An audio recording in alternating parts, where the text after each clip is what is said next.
American গভর্নমেন্টের statistics বলতেছে বাংলাদেশিদের মধ্যে যারা গ্রিন কার্ডে গেছে 56% মানুষ আমেরিকান টাকার উপরে নির্ভরশীল। তার বাংলাদেশে হয়তো অনেকগুলো ফ্ল্যাট আছে, ওইখানেও কয়েকটা বাড়ি কিনেছে এবং বেকার ভাতা নেয়, শুধু তার জন্য না, তার শ্বশুর শাশুড়ি বাবা মা সবার জন্য। বাংলাদেশ সরকার কি করবে? আসলে এটা হবে না। ভারত পাঠিয়েছে আইটি সেক্টর, আর আমরা সেটা নিতে পারিনি। বিভিন্ন দেশে আমাদের পাসপোর্ট সম্পর্কে যে ধারণাটা ভালো না।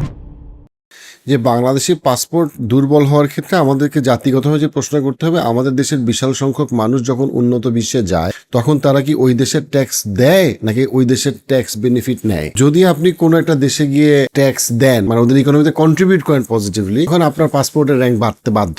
আপনি দীর্ঘ 15 বছর আমাদের ফরেন মিনিস্ট্রির সাথে অ্যাক্টিভলি ইনভলভ, এবং আপনি গত প্রায় 5 বছর আপনি জার্মানিতে ছিলেন বাংলাদেশ দূতাবাসে খুবই সিনিয়র পজিশনে। বাংলাদেশি পাসপোর্টের অবস্থা ভাইয়া এত খারাপ কেন?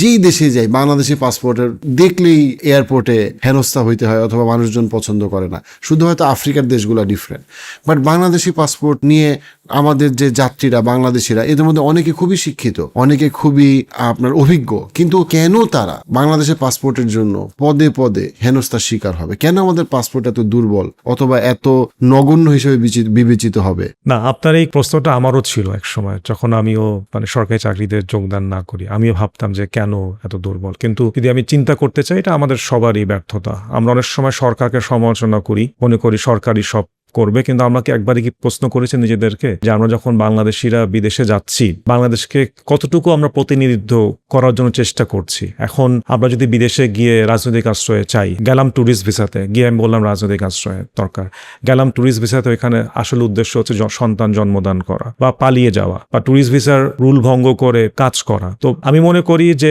বাংলাদেশিরা আমরা সামষ্টিকভাবে প্রত্যেকেই তো আমরা দেশের পতাকাকে ধারণ করি, প্রত্যেকেই আমরা অ্যাম্বাসেডর। আমি যেমন কূটনৈতিক, যে কোনো বাংলাদেশি যখন দেশের সীমানা অতিক্রম করবে তখন সেও কিন্তু বাংলাদেশকেই তুলে ধরবে। তো আমাদের প্রত্যেকেই যদি আমরা সচেতন থাকি যে আমরা বিদেশে যাচ্ছি, আমরা এমন কিছু করব না যেটাতে সম্মান আমাদের নষ্ট হয়। যেমন উদাহরণস্বরূপ এখন যে ইউএস ভিসা পলিসি দিয়েছে, $10,000 মতো একটা বন্ড দিতে হবে, এটা তো একদিনে হয়নি। এটা স্ট্যাটিস্টিক্যালি দেখেছে যে বাংলাদেশিদের মধ্যে একটা বড় অংশ গিয়ে হয়তো বা ভিসা রুল ভঙ্গ করছে। সব দেশের জন্য দেয়নি, আমাদের সাউথ এশিয়াতেও দেখবেন যে খুব বেশি দেশের জন্য সেটার প্রযোজ্য না। তো এটা সরকারকে যদি কেউ গালি দেয়, সরকারকে বলে না সরকার কি করছে, সরকার তো পাসপোর্টটাকে শক্তিশালী করে নাই। কিন্তু আমাদের দেশে যে গণতন্ত্রের যে যাত্রা ছিল 90 পরবর্তী, আমরা যদি চিন্তা করে দেখি গত 15 বছরে যেভাবে যাত্রাটা ব্যাহত হয়েছে, অনেক মানুষকে কিন্তু দেশ ত্যাগ করতে হয়েছে সঙ্গত কারণেই। আবার কিছু সংখ্যক মানুষ জাস্ট অর্থনৈতিক কারণে সমুদ্র পাড়ি দিয়ে অবৈধ পথে দেশ ত্যাগ করেছে। তারপরও আপনি যদি চিন্তা করে দেখেন, আমাদের অনেক মানুষ আছে বিদেশে গিয়ে পাসপোর্ট ফেলে দেয়, নতুন নাম নেয়, বয়স কমায়। তো সবকিছু মিলিয়ে আমাদের সম্পর্কে বিভিন্ন দেশে আমাদের পাসপোর্ট সম্পর্কে যে ধারণা, এ ধারণাটা ভালো না। তাই মনে করি আমরা সাধারণ মানুষ এবং সরকার, যদি সাধারণ মানুষ সরকারের প্রতিনিধি মনে করে নিজেকে যে আমরা বাংলাদেশকে প্রতিনিধিত্ব করি, এই ধরনের ধারণা যদি ধারণ করে, তো আমি বিশ্বাস করি আগামী 5 থেকে 10 বছরে আমাদের পাসপোর্টের মান অনেক উন্নয়ন হবে। আর আসার খবর হচ্ছে যে 2024 সালে হাসিনা সরকারের পতনের পরে ইউরোপিয়ান ইউনিয়ন তো আমাদেরকে নিরাপদ দেশ হিসাবে ঘোষণা করেছে। তো এর ফলে অ্যাজাইলাম সিকারের সংখ্যা অনেক কমে যাবে ইউরোপিয়ান ইউনিয়নে বিশেষ করে। আর নর্থ আমেরিকাতে তো যথেষ্ট কঠিন হয়ে গেছে এখন পরিস্থিতি। সব দিক থেকে কিন্তু আমাদের জন্য ওই অবৈধ পথে বিদেশ যাওয়া বা এক উদ্দেশ্য নিয়ে গিয়ে আরেক উদ্দেশ্য কাজ করা, সেটা কমে যাবে। অ্যাসাইলাম সিকার সংখ্যা কমে গেলে তখন আমি মনে করি যে পাসপোর্টের মান উন্নয়নও আমরা পদক্ষেপ সরকারের পক্ষ থেকেও দেখতে পারবো, এবং সত্যিকার অর্থেই আমাদের পাসপোর্টের মান আরো উপরের দিকে যাবে। ইউরোপ এবং আমেরিকাতে আমরা লক্ষ লক্ষ বাংলাদেশিদের কথা বলেছি। আমি পার্টিকুলারলি এই কমিউনিটিকে আরেকটা কারণে চিনি, কারণ তারা একটা বিশাল অংশ আমাদের এখানে কাউন্সেলিং সাপোর্ট নেয়। এবং আমরা যেটা দেখি সেটা হচ্ছে কি, যে ইউরোপ এবং আমেরিকার অবৈধ বাংলাদেশিদের জীবন খুবই কষ্টের। হাজব্যান্ড প্রায় 12 ঘন্টা কাজ করে, ওয়াইফ 12 ঘন্টা কাজ করে, এবং তারা গভর্নমেন্টের অনেক সুযোগ সুবিধা পায় না।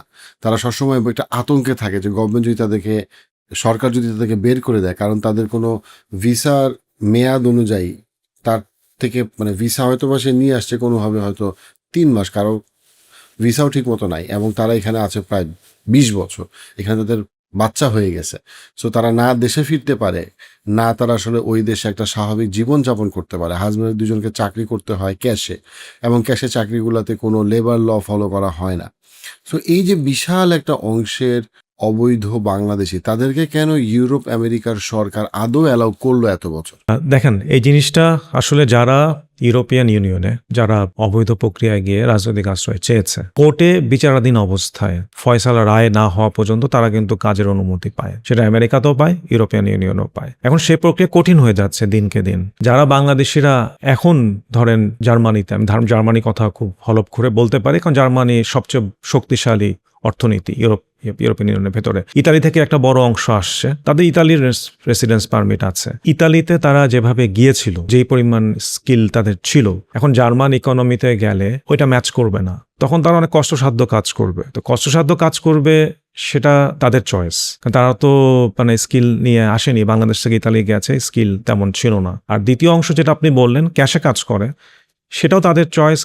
ক্যাশে তো কাজ করাটা কঠিন, দিনকে দিন কঠিন হয়ে যাচ্ছে। যারা কাজ করে তারা হয়তো বা তাদের মতো এরকম যারা মানে মনে করে পুলিশকে অতিক্রম করা যায়, লুকিয়ে ক্যাশে করানো যায়, সেটা একটা অংশ করতে পারে। তবে আমি মনে করি যে আমাদের বাংলাদেশিদের যদি তারা ওইখানে প্রবেশ করার পরেও চিন্তা করতো ধৈর্য ধারণ করে আমি কোনো একটা স্কিল অর্জন করব, যেমন জার্মানিতে আউসবিল্ডিং আছে, ভোকেশনাল এডুকেশন সিস্টেম আছে, এটা খুবই ভালো। তো ওই বাংলাদেশিরা যদি ধরেন যে কোনো একটা ট্রেড, যেখানে জার্মান মার্কেটে অনেক ডিমান্ড আছে, কনস্ট্রাকশন বলেন, তারপরে আপনি অটোমোবাইল বলেন, রিনিউয়েবল এনার্জি বলেন, যেটাতে লোকের অনেক অনেক অভাব, সেগুলো যদি কাজ শিখতো ধৈর্য ধরে, যে ঠিক আছে আমাদের মধ্যে যদি আমি স্বামী কাজ করি রেস্টুরেন্টে বা অন্য কিছুতে, তো ওয়াইফকে আমি এটা শেখাবো, বা ওয়াইফ যদি রেস্টুরেন্টে কাজ করে, স্বামী আমি ওই সময়টাতে কষ্ট করব। তাই 3 বছর কষ্ট করলে আপনি বলতে পারেন 3 বছর চলবে কিভাবে। জার্মান যে ডুয়েল এডুকেশন সিস্টেম আছে, আমি শুধু জার্মানিটা কথাই বলছি, অন্য উদাহরণ হয়তো দেওয়া যাবে, এটা কিন্তু বেতনভুক্ত। মানে আপনি 2 দিন ক্লাস করবেন, 3 দিন কাজ করবেন, তার মানে বেতনও পাবেন। বেতনটা হয়তো বা মানে অত বেশি হবে না, কিন্তু যেটা দিবে সেটা দিয়ে আপনি সংসারের জন্য কন্ট্রিবিউট করতে পারবেন, যদি হাজব্যান্ড ওয়াইফদের মধ্যে একজন। আর অবিবাহিত হলে তো আপনার কোনো সমস্যাই নেই, আপনি তো একা মানুষ চলতে পারবেন। কিন্তু এই সদিচ্ছাটা আসলে লাগবে। সমস্যা হচ্ছে যারা গিয়েছে অ্যাজাইলাম শিক্ষার হিসেবে, এদের অধিকাংশই আপনি যদি শিক্ষার মান বলেন, অনেকে এসএসসি পাসও না, এইচএসসি পাস তো অনেক কম। তো তাদের হয়তো বা তারা মনে করে আমি তো জার্মান এডুকেশন সিস্টেমে জার্মান ভাষাই শিখতে কষ্ট হয়ে যাবে, আমি যে ভোকেশনাল এডুকেশনে যাব সেটা আমি কিভাবে শিখবো, আমার তো আমি পড়তেই পারবো না ঠিক মতো জার্মান ভাষায় কারিকুলাম, কারণ ভোকেশনাল এডুকেশন জার্মান ভাষাতে হবে। তো সেটা আমাদের একটা মৌলিক প্রশ্ন যে আমাদের কোথায় ব্যর্থতা, এটা করা উচিত, যার ফলে এই লোকগুলো এরকম অবস্থায় বিদেশে গেছে। আমরা যদি ইউরোপ আমেরিকার দিকে তাকাই, বা অস্ট্রেলিয়া কানাডার ক্ষেত্রে এটা সত্যি, সেটা হচ্ছে আমাদের দেশের বিরাট সংখ্যক একটা বাংলাদেশি যারা শিক্ষিত, আমি বলবো যে শিক্ষিত বলতে বলছি মেট্রিক ইন্টারমিডিয়েট পর্যন্ত অবশ্যই পড়াশোনা করেছে, তারা বছরের পর বছর সরকারি ভাতার উপরে তারা আছে। তারা চাইলে কাজ করতে পারে, তারা চাইলে কাজ শিখতে পারে, কিন্তু তারা বিভিন্ন রকম ভাতা, বেকারত্ব ভাতা অথবা কোনো একটা অসুস্থতার কারণ দেখিয়ে তারা বছরের পর বছর তারা টাকা নিচ্ছে। তাদেরকে অনেকে মসজিদে দেখা যায়, তারা নামাজ পড়ে, তারা বিভিন্ন সোশ্যাল কাজ করে। অনেকে আবার এরকমও আছে যারা ক্যাশে কাজ করে, কিন্তু তারা সরকারি ফর্ম ফিল আপ করার সময় বলে আমি তো কোনো কাজ করতে পারি না, আমি অক্ষম। তো এই বাস্তবতাটা কি আপনার অভিজ্ঞতায় আপনি দেখেছেন কিনা, এবং এই বাস্তবতাটা আসলে কিভাবে তাদের জন্য এবং পুরা দেশের জন্য আরো অসম্মান নিয়ে আসে? না, এটা তো দেখেছি। ধরেন আমি জার্মানিতে থেকেছি, অস্ট্রিয়াতে থেকেছি, মেক্সিকোতে তো আমি অসম্ভবভাবে ইলিগাল ইমিগ্রেশন দেখেছি, এটা খুব বড় স্টোরি হবে যদি বলতে চাই। আর আমেরিকাতে আমার যেহেতু আত্মীয় স্বজন আছে, বন্ধু বান্ধব আছে, তাদের কাছেও অনেক শুনেছি, এবং যখন আমি বেড়াতে গিয়েছি এরকম অনেক দেখেছি যে তার বাংলাদেশে হয়তো বা অনেকগুলো ফ্ল্যাট আছে, ওইখানেও কয়েকটা বাড়ি কিনেছে, কিন্তু সরকারের কাছ থেকে বেকার ভাতা নিচ্ছে। হ্যাঁ, আমাদের সরকারের সীমাবদ্ধতা আছে। অনেকে বলবে সরকার কি করে, সরকার কেন আমেরিকা যে ইমিগ্রেশন পলিসিতে বাংলাদেশকে করেছে, ব্যান করেছে ইমিগ্রেশন ভিসার জন্য, সরকার কি করছে? এখন সরকার কি করবে? আপনি ধরেন একটা সাধারণ মানুষ, ইন্ডিভিজুয়াল যে গ্রিন কার্ডে বা আমেরিকায় গেছে, ওই ব্যক্তি যদি অবৈধভাবে কাজ করে ক্যাশে এবং বেকার ভাতা নেয়, শুধু তার জন্য না, তার শ্বশুর শাশুড়ি বাবা মা সবার জন্য, এটা বাংলাদেশ সরকার কি করবে? মানে আপনি চিন্তা করে দেখেন, আপনি হয়তো ওই পাশ থেকে আমাকে বলবেন যে সরকার ব্যর্থতা, প্রতিবেশী দেশগুলোর মধ্যে উমুককে তো ব্যান দেয় নাই, তুমুককে তো ব্যান দেয় নাই, কিন্তু আমেরিকান গভর্নমেন্টের স্ট্যাটিস্টিক্স বলতেছে বাংলাদেশিদের মধ্যে যারা গ্রিন কার্ডে গেছে 56% মানুষ আমেরিকান সোশ্যাল সিকিউরিটির টাকার আওতাভুক্ত, টাকার উপরে নির্ভরশীল। তার মানে এটা তো আমাদের জন্য খুবই অসম্মানজনক। এতগুলো মানুষ সোশ্যাল সিকিউরিটি টাকা দিয়ে চলছে, কিন্তু আপনি যদি দেখেন এই 56% মানুষ, এদের অধিকাংশরই একাধিক বাড়ি আছে। কিছু সংখ্যক মানুষ থাকতে পারে যারা হয়তো বা খুবই কষ্টে আছে, কিন্তু এই সংখ্যাটা খুব বেশি না। এটা যদি আপনি চিন্তা করেন, এটা আসলে বেশি না। তারা দেশের বলবো যে হাউজিং ইন্ডাস্ট্রি আছে, সেখানেও তো ইনভেস্ট করছে, বাড়ি কিনতেছে, ফ্ল্যাট কিনছে, পূর্বাচলে জমি আছে। এখন সরকারের উচিত এই লোকগুলোকে খুঁজে বের করা, আমি মনে করি। এই ভিডিও ক্লিপসগুলো যদি আপনি মিস করতে না চান, পার্সপেক্টিভ ক্লিপসে সাবস্ক্রাইব করুন।